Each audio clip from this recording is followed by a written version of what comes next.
In this video, we'll talk about the difference between equity, equality, and efficiency.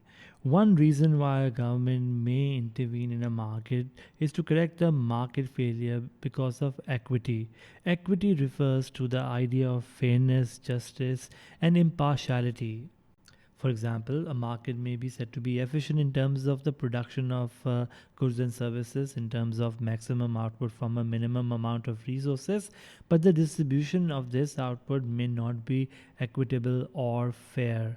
A government may decide to intervene in a market to bring about a fairer distribution, a more equitable distribution of income and wealth, such as through progressive form of taxes. An alternative approach is through the use of subsidies, such as when they are used to keep down the costs and ultimately the prices of essential goods, like, for example, education or food items. Equality, on the other hand, refers to a situation where everyone is at the same level, such as the idea of equal life chances or everyone having the same income or wealth. It is where there is the same status, rights, and responsibilities for all members of a group or society.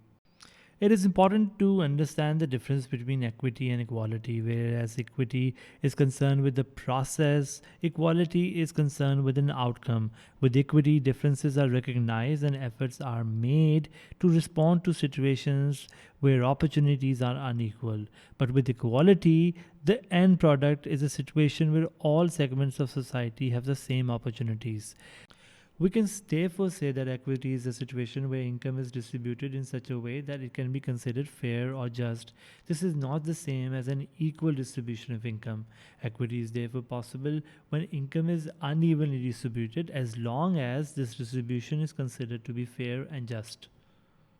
Let's now look at the difference between equity and efficiency.